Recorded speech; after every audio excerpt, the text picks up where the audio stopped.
Hello friends. आज हम लोग आईजीएसटी का लेक्चर नंबर 4 करने जा रहे हैं। क्यों न एक बार पिछला जितना भी देखा है उसको जल्दी एक बार रिकैप कर लें। हम लोगों ने import of goods, export of goods की डेफिनेशन देखी थी। हम लोगों ने import of services and export of services की डेफिनेशन देखी थी। यस और नो? यस, फर्स्ट लेक्चर में आपके सामने इस समय मैं थोड़ा जल्दी रिवीजन करवाऊंगा। Location of the recipient and supplier of the recipient of services, हम लोगों ने इसके बारे में भी बात कर ली थी जी। अगर आप स्क्रीन पर देखें तो आपको दिखेगा section 2 subsection 5 export of goods. और export of goods is very simple definition, means taking goods out of India to a place, taking goods out of India, taking goods out of India place outside India. अच्छा, हम कोई goods India से ले जा रहे हैं to a place outside India, that is known as export of goods and it is given under section 2 subsection 5 of the IGST act. लेकिन अगर हम लोग वापस आए नीचे तो यहां पर इंपोर्ट ऑफ गुड्स के बारे में डेफिनेशन दी है। ये import of goods with its grammatical variations and cognate expressions means bringing goods into India। पक्की बात है, bringing goods into India from a place outside India। Okay, वापस हम लोग सेक्शन 2 सब सेक्शन 6 पर चलते हैं। किस पर? जो एक्सपोर्ट ऑफ सर्विस की डेफिनेशन बताता है। और मैंने ये कहा था ये 3 point as it is vice versa import of services के लिए हैं सेक्शन 2 सबसेक्शन 11 में, तो हम लोग वहीं पर देख लेंगे। फिलहाल एक्सपोर्ट ऑफ सर्विसेज में 2 एडिशनल कंडीशन जोड़ी गई हैं, condition number 4 and condition number 5। Supplier of services located in India, अगर आप एक्सपोर्ट ऑफ सर्विसेज कर रहे हैं तो supplier of service must be in India, receiver of service must be outside India and the place of supply of services is outside India। और इसी topic को पढ़ने के लिए तो हम लोग इस चैप्टर को इंपॉर्टेंस दे रहे हैं। आईजीएसटी का सारा इंपॉर्टेंस किन चीजों में? केवल इन 4 चीजों में है। अगर हम बात करें inter state supply, intra state supply क्या होता है उसको डिफाइन करता है आईजीएसटी। आईजीएसटी डिफाइन करता है आपका, यहाँ डिस्क्राइब करता है place of supply in case of goods, place of supply in case of services, चाहे वो इंपोर्ट हो, चाहे वो एक्सपोर्ट हो गुड्स का, चाहे वो सर्विसेज का, उसी के बारे में डिस्क्राइब करता है। वापस आते हैं, export of services means the supply of any services when the supplier of service is located in India, okay, the recipient of services is located outside India। अगर हम कोई सर्विसेज आउटसाइड इंडिया में दे रहे हैं तो इन इंडिया में मैं हूं, आउटसाइड इंडिया में मेरा रेसिपिएंट है। और the place of supply of services outside India, अगर हम एक्सपोर्ट कर रहे हैं तो यहां पर प्लेस ऑफ सप्लाई इंपॉर्टेंट है। मैं इंडिविजुअली कहां हूं? In India. जिसको मैं दे रहा हूं वो इंडिविजुअली कहां पर? इंडिविजुअली मींस वो बंदा कहां पे है, पर्सन कहां पे, पर्सन वो आउटसाइड इंडिया है। और प्लेस ऑफ सप्लाई कहां पर है? मैं उसको सर्विसेज दे कहां रहा हूं? That must be outside India. And these 2 additional definitions, 2 additional points are given specifically for the purpose of export of services, where the fourth one condition specifically says that export of services must be said that this is the export of service until if we are just going to receive the consideration in terms of foreign convertible currency, okay, convertible foreign exchange, foreign convertible currency, and the supplier of services and the recipient of service are not merely establishment। इसके बारे में हम लोगों ने देखा था, distinct person accordance with the explanation 1 to section 8। तो section 8 के एक्सप्लेनेशन नंबर 1 में हम लोगों ने इसकी बात की थी। हम अब वापस वहां नहीं जा रहे, हम जल्दी से import of services under section 2 subsection 11 देख लेते हैं। 3 है, आप लोग देख ले, अपने आप समझो। एक्सपोर्ट में 3 बताई बेसिकली। अब सप्लायर कहां होना चाहिए? Outside India. रेसिपिएंट कहां होना चाहिए? In India. And place of service कहां होनी चाहिए? In India. Is it clear जी? Place of supply of service must be India. इतनी डेफिनेशंस देखने के बाद इंटीग्रेटेड टैक्स इंटरमीडियरी का मतलब हम लोगों ने देखा था, means a broker does not include a person who supplies such goods or services or both or securities on his own account। Important ये था और हम लोगों ने इस पर पूरा फोकस किया था। इंटरमीडियरी का मतलब यानी इसमें पक्का एजेंट शामिल नहीं है, पक्का आड़तिया इसमें शामिल नहीं है, उसको अब इंटरमीडियरी का नाम नहीं देंगे, उसको रजिस्ट्रेशन कराना पड़ेगा एज अ टैक्सेबल पर्सन और उसको हम लोग इंटरमीडियरी के नाम से नहीं जानेंगे। Location of the recipient of service, location of the supplier of service, these two things are most important in today's term. When we will go ahead, today we have to complete our section number 12 और जब section number 12 हम लोग देखेंगे तो हमारा यहाँ पर बहुत इंपॉर्टेंट रोल प्ले करेगा ये दोनों definitions, location of the recipient of service and supplier of service. फिलहाल जीरो रेटेड सप्लाई सेक्शन 16 हम लोगों ने कंप्लीट देख लिया था, सेक्शन 11 हम लोगों ने 2 मिनट में देख लिया था, इंटरस्टेट सप्लाई देख लिया था और इंट्रा स्टेट सप्लाई लिया था। आगे आगे आगे आगे ये section 10, place of supply of goods other than supply of goods imported into or exported from India, other than import and export की बात कर रहा हूं तो सेक्शन 16 में हम लोगों ने देख लिया place of supply of goods, place of supply of goods, goods की सप्लाई का प्लेस क्या होगा। मैंने बताया था 3 पार्ट में बेसिकली। पहले पार्ट में मैंने आप लोगों को बताया था इन्वॉल्व मूवमेंट, दूसरे पार्ट में बताया था डजन इन्वॉल्व मूवमेंट और तीसरा बताया था हम लोगों ने इंपोर्ट और एक्सपोर्ट के बारे में बताया था। तो फिर आते हैं इन्वॉल्वमेंट, मूवमेंट इन्वॉल्व अगर है, मूवमेंट का अगर इन्वॉल्वमेंट है तो उस केस में भी 2 पॉइंट हम लोगों ने देखे थे। हाँ, पहला where the supply involves movement of goods, okay, whether by supplier or the recipient or by any person, ठीक है, कोई भी ले जाए, the place of supply of such goods shall be the location of the goods at the time at which the movement of goods terminates for delivery। मैंने इसको यहां पर एंड नहीं किया था, टर्मिनेट्स, टर्मिनेट का मतलब खत्म होना, लेकिन मैंने यहां पर इसको खत्म नहीं किया था, मैंने इसके आगे कहा था फॉर डिलीवरी, वर्ड को ढंग से देखेंगे। Is it clear? जी सर, याद आ रहा होगा सारी भूली बिसरी यादें जी। आते हैं दूसरा, where the goods are delivered by the examples हम लोग ऑलरेडी डिस्कस कर चुके हैं, हम लोग आज यहां पर एग्जांपल है, हम फटाफट लास्ट क्लास को केवल रिवाइज कर रहे हैं। where the goods are delivered by the supplier to a recipient, यहां गुड्स की बात हो रही है, और any other person on the direction of a third party। तो आप लोग को याद होगा घुमाया था मैंने, इसको भी कुछ बताने की जरूरत नहीं है, डिटेल में डिस्कस हुआ था, पूरा 1 घंटा आप लोगों ने यही सब तो चीजें देखी थी, 55 मिनट लगभग। जी सर, अब आते हैं डजन इन्वॉल्व मूवमेंट। तो कहा गया जहां पर ऐसी प्लेस ऑफ सप्लाई हो at the time of place of delivery, place of supply shall be the location of such goods at the time of delivery to the recipient. मैंने आपको stall के बारे में बताया था, मैं मुंबई जाता हूँ, स्टॉल लगाता हूँ, राजस्थान का कोई बंदा उस स्टॉल में आता है, मुंबई में सामान लेकर के जाता है, तो Mumbai is the place of supply. ये बात हुई थी, जी सर याद आ गया। और यहाँ मूवमेंट नहीं था सप्लाई गुड्स का। Where the goods are assembled और इंस्टॉल्ड एट साइट, तो इंस्टॉलेशन और असेंबली का place of supply, place will be the place of supply. Is it clear? और इसके अलावा मैंने हवाई जहाज की बात बताई थी, अगर बोर्ड या कन्वेंस पर अगर हम कोई सामान यूज करते हैं, मर्केंडाइज यूज करते हैं, तो उसकी प्लेस ऑफ सप्लाई क्या होगी, तो बताया गया था। मान लीजिए हम जो एग्जांपल मैंने दिया था कि गुवाहाटी यानी आसाम से हम दिल्ली जाते हैं वाया कोलकाता, और कोलकाता पर कुछ सामान कोलकाता पर कुछ सामान कन्वेंस पर चढ़ाया जाता है, लोड किया जाता है कि हमको वो सप्लाई किया जा सके during our further movement from Kolkata to Delhi. तो Kolkata is the place of supply, the place of supply will be the Kolkata, लेकिन यहां पर दिल्ली की जगह मुंबई है, ठीक है ना। आते हैं अपने उस सेक्शन की ओर जिसके लिए आज हम लोग यहां बैठे हैं।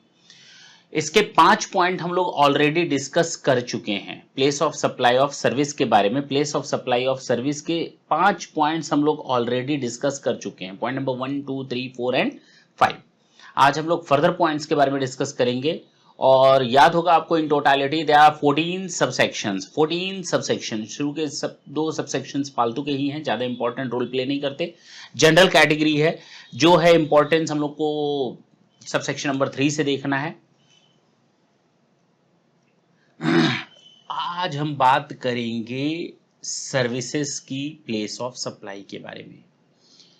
सर्विसेज की प्लेस ऑफ सप्लाई, अगर आंख बंद करके एक बार सोचा जाए कि हम गुड्स की बात नहीं कर रहे। हाँ, हम सर्विसेज की बात कर रहे हैं, लाइक दिस, जैसे हम आप और आज हम और आप यहाँ बैठे हैं, सर्विसेज की बात कर रहे हैं। ठीक है सर जी। अगर हम सर्विसेज की बात कर रहे हैं तो लोकेशन क्या होगा? लोकेशन पर ही सर्विस डिपेंड है। The provision of this section shall apply to determine the place of supply of services। ठीक है, मालूम है। सब सेक्शन 2 कहता है the place of supply of services। Important जो फालतू की चीज है, फालतू मतलब इंपॉर्टेंट चीजों को किनारे करो और जनरल कैटेगरी को यहां पर देख लो। अगर हम किसी रजिस्टर्ड पर्सन को सप्लाई देते हैं सर्विसेज की, शैल be the location of such person.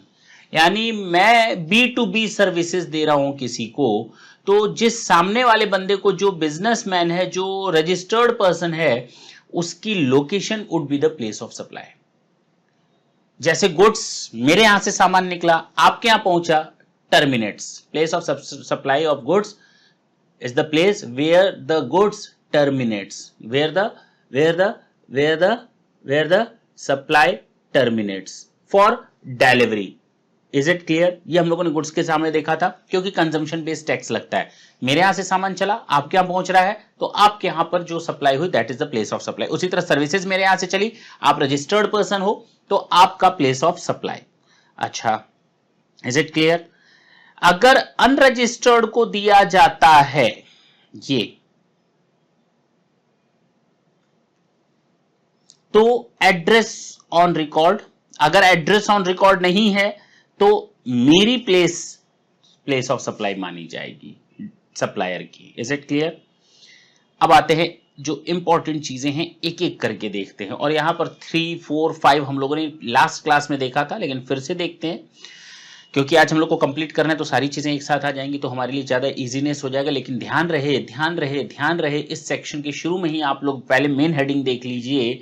Section 12 की मेन हेडिंग में आपके दर्शन करवा दूं।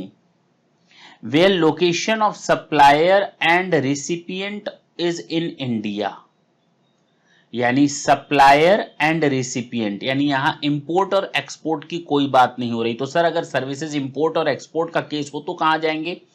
आप उसके लिए सेक्शन 12 ना देखें, इसके बाद का सेक्शन हम लोग फिर डिस्कस करेंगे। मैं दिखा देता हूं आपको, that is your section 13।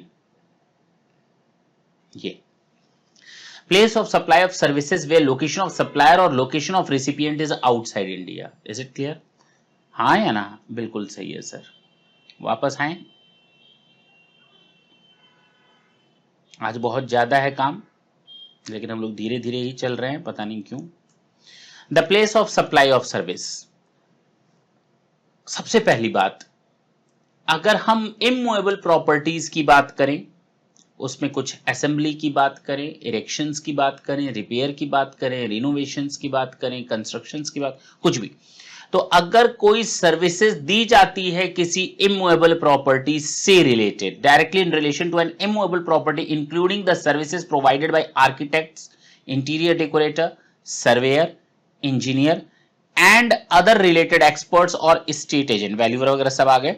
Any service provided by way of grant of right to use immovable property or for carrying out or coordination of construction work, work contract complete नहीं, कंस्ट्रक्शन वर्क को coordinate करने से related अगर कोई services दी जाती हैं, shall be the location at which the immovable property exist or located। is it clear? जी sir. और intended to be located। Okay, वापस आते हैं। If any services provided by way of lodging accommodation by a hotel, inn, guest house, homestay, club or campsite by whatever name called and including a boat or any other vessel।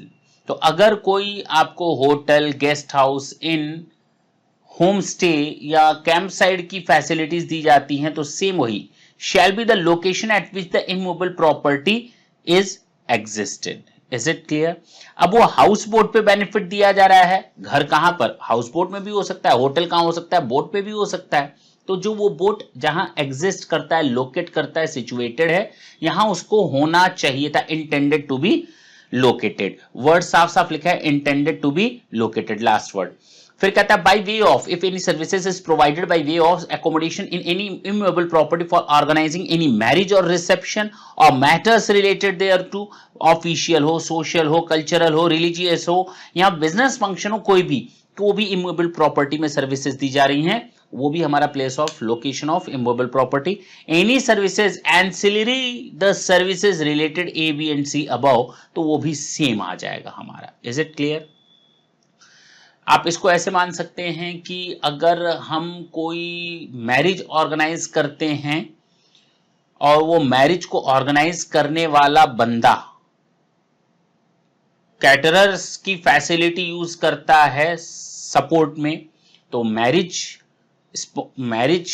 को organise करने वाले बंदे की place of supply would be the place of supply of that immovable property, as well as the same situation would be there in case of caterers. Is it clear जी? आगे बढ़ते हैं। The place of supply, immovable property का हिसाब किताब हम लोगों ने खत्म कर दिया। The place of supply of restaurant and catering services, personal grooming, fitness, beauty treatment, health services including cosmetic and plastic surgery shall be the location where the services are actually performed। बिल्कुल सही है। मैंने यहाँ पर आपको गोवा के बारे में कहा था कि फिल्म आर्टिस्ट है एक, वो गोवा जाता है, वहाँ हेयर कटिंग करवाता है, तो so place of supply shall be the Goa, क्योंकि जहां पर एक्चुअली वो सर्विसेज परफॉर्म की जाती है। The place of supply of restaurant and catering services, personal grooming, fitness, सोचने वाली बात नहीं है। अगर मैं हेल्थ क्लब में जाता हूं तो जिस क्लब में जाता हूं, अगर मैं पार्लर छोड़ देते हैं, अगर मैं रेस्टोरेंट में जाता हूं तो restaurant is the place of supply, that is okay जी, जहां पर ऐसी सर्विसेज एक्चुअल में परफॉर्म की जाती हैं। The place of supply of services in relation to training and performance appraisal to, यहां पर मैंने आप लोगों को डिस्क्राइब किया था, सीए से रिलेटेड मीटिंग और जीएसटी से रिलेटेड एग्जाम्पल दिया था, देखिए वो एग्जाम्पल नीचे भी दिया हुआ है। अगर हम किसी रजिस्टर्ड पर्सन को देते हैं तो location of that person, otherwise unorganise system में होता है तो जो प्लेस जहां पर ऐसी सर्विसेज एक्चुअली परफॉर्म की जाती हैं। आगे चलें, ये सब हम लोगों ने देख लिया था। आज हम लोग को यहां से देखना है पॉइंट नंबर 6, यानी सर इतनी देर जो आपने अभी तक बताई बातें वो सब लास्ट सेशन से रिलेटेड थी जी। अब जो हम करने जा रहे हैं that is point number 6 till last, सुनेंगे ढंग से। Point number 6, the place of supply of services provided by way of admission to a cultural, artistic, sporting, scientific, educational, entertainment event और अम्यूजमेंट पार्क और एनी अदर। आप घर से निकलते हैं, बिल्कुल निकलते हैं, आपको entertainment event, amusement park, hotel, जैसे ये एडमिशन टू अ कल्चरल, अच्छा stadium, artistic function, sporting, entertainment, educational और अम्यूजमेंट पार्क वगैरह सारी चीजें मिलती हैं। तो कहा गया, ये भी एक तरह से देखें तो फिक्स प्लेस ऑफ बिजनेस है, and services ancillary thereto shall be the place where the event is actually held और वेयर द पार्क और such other place is located. तो ये भी तो इमूवेबल प्रॉपर्टी से रिलेटेड और सेम उसी तरह से बात की गई जैसा कि अभी आपने शुरू में पहला हम लोगों ने इमूवेबल प्रॉपर्टी का पॉइंट नंबर 4 देखा था। हाँ जी, कुछ सोचने की जरूरत नहीं है।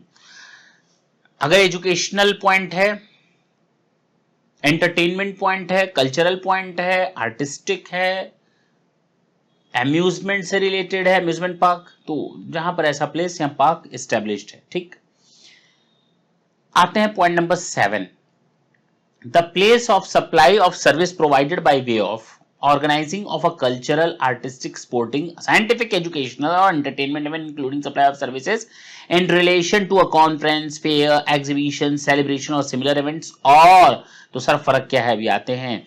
Services ancillary to organisation of any of the event और services refer to in clause A और असाइनिंग ऑफ स्पॉन्सरशिप। ढंग से अगर देखें, ये यहां लिखा था by way of admission by way of organisation, दोनों में फर्क है?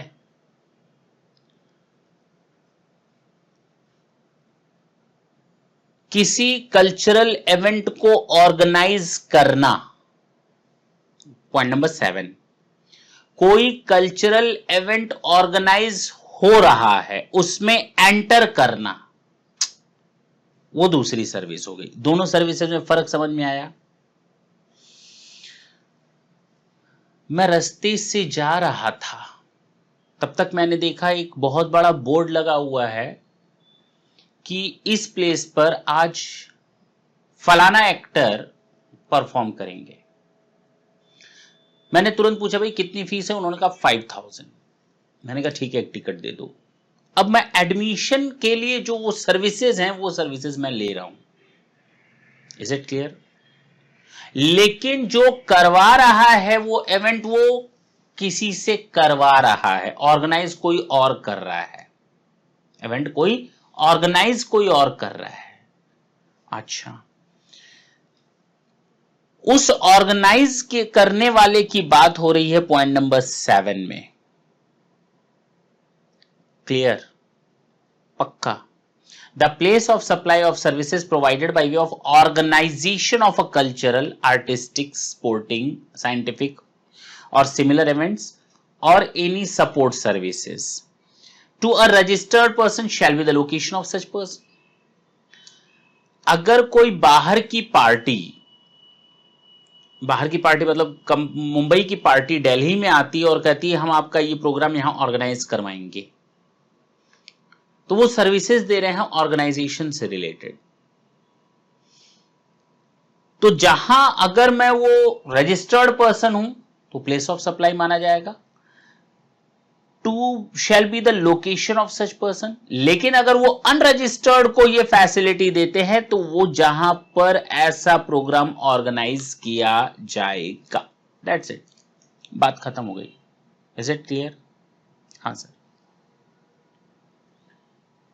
ए limited of West Bengal is organising events across the country, ठीक है।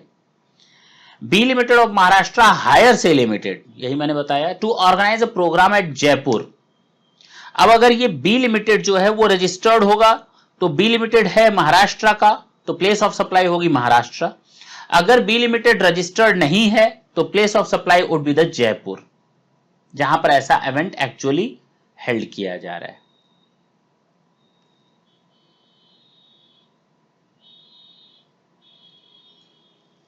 Point number 8, the place of supply of services by way of transportation of goods including by mail or courier. Transportation of goods, अच्छा, transportation of goods की services दी जा रही है किसी registered person को, shall be the location of that person, और other than registered person को shall be the location at which such goods are handed over for the transportation. The most important point, मैं आगरा जाता हूं, आगरा से मैंने कोई सामान खरीदा, मैं रजिस्टर्ड हूं, मैं मुंबई का रहने वाला हूं, मैंने आगरा में ट्रांसपोर्टेशन की फैसिलिटी ली,